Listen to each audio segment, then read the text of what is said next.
Hello once again, and welcome to the Strath Switchbacks. Riders my wah who says it's time to race a previous time of mine. So that's just going to be in live segment mode, sorry. But Strath Switchbacks, definitely a segment I know, since during the pandemic years we used this for not in-person club racing. So the TNBC would come out here and we'd lay down our own times. And obviously, being 3-4 years ago, I was much fitter and also still had Titan, which was remarkably quick on these trails. So Strath Switchbacks, again, falls under the humble Australian cross-country trail. Yeah, tongue-tie myself as I'm trying to concentrate on what's ahead, because that just drops off. Nice.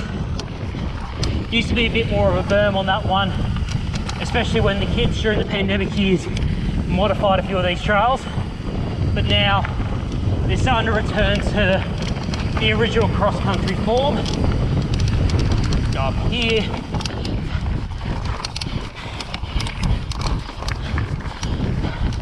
Bit of a climb out of the gully, and this trail is pretty well balanced. For as many switchback climbs as you get, you almost get as many switchback descents. A few features up, a few features down, trees all around. So if you ever really want to challenge your friends while you're in Bendigo, a lot of the segments, but especially Strath Switchbacks, is a contender for all-round challenge of climbing prowess but descending capabilities. As we get to another loose, rubbly part, it's been about 2 years since I've been on this trail, so a tiny bit rusty, but I know my bearings.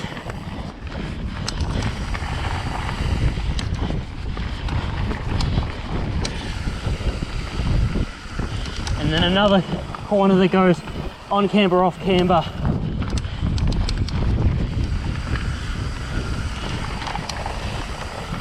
The line used to go through the trees on the right there.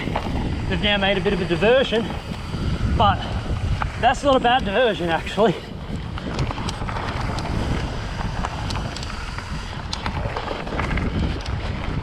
And this is the end of Strath Switchbacks. Not a bad segment at all. Welcome to another segment that I don't know the name of, probably Strath Loop. I just climbed up BC's left, so that was the descent for the very first video I filmed, which may or may not have been corrupted, but this is another blue grade cross-country trail that has a fair few fun elements to this one, and considering that it links very well with BC's left and a lot of the other trails like the Strath Switchbacks and later on E-Loop, power pole dance and such, it is worth one knowing, just so you can make your rides a bit more. This is a double direction trail, bi-directional trail, so you can go on this either way. I wouldn't say it's a climb nor descent, it's pretty equal all around, but I find that with this direction, which is BC's left to E-Loop direction, you have some fun with climbing. I know that's not a statement that should ever be said. Climbing's not fun for a lot of people on mountain bikes, but with some of the features, they do pose unique challenges that not much of Bendigo had. So this is the first feature. Goes to the right, it's a chicken line, but that is a rollable 2-foot climb, and quite a neat one. Alternatively, if you're going the other way on this trail, so we'll call it E loop to BC's, that is a nice 2-foot drop to flat. Or it's rollable if you're ambitious enough to take the nosedive. And we're just getting into this little fiddly climbing part of this segment, which again, you can see the track marks of people absolutely ripping it up on the descending way, I'll call it. But up there is our feature. If you want to skip this feature, go for that straight line there. We're just going to go a bit further to the left, and we're presented with the feature very soon. I prefer to take the left line, so I'm just going to drop the dropper post. Should have gone a bit more to the left, but then finally you're just presented with that awkward bit of a rock step up. It's a nice, challenging, little bit of a climbing feature. And that's more or less this whole segment. Okay, before I get going on on Diggings Loop, off to the left there, that's E loop. You might remember it from the Michelin XC Force review video a fair few years back. That's what I use for time lapse and overall impressions.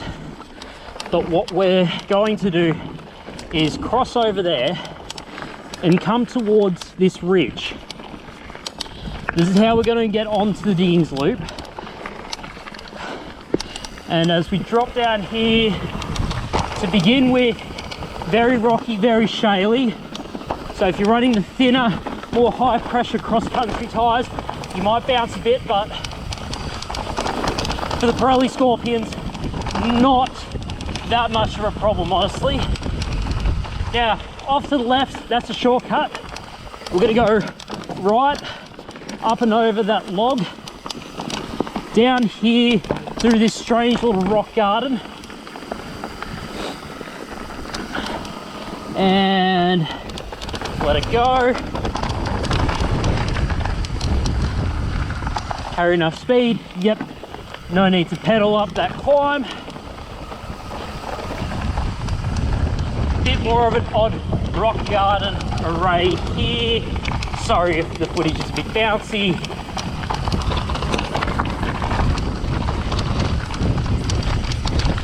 Through this pump section, as my Apple Watch tells me how far I've gone with filming today. So hopefully that gives you a bit of an idea that you can accomplish a lot of trails in a short amount of time here in Strath.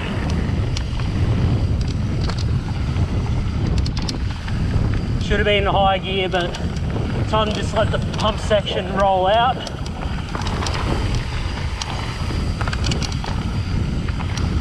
Okay, finish that little bit of interlude, more like 200 meters, really not that much.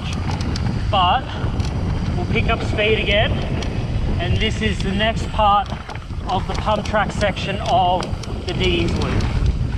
So a bit more rapid and a few more direction changes than the previous part. Okay, this is the last bit. That wooden frame is still as sketchy as ever. I used to ride over that, but it is far degraded since.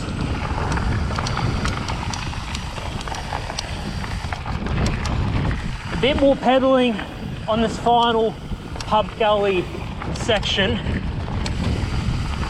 and probably carries the most amount of speed out of all of them, since now we're onto this faster flowing highway that definitely favours 29ers a bit more.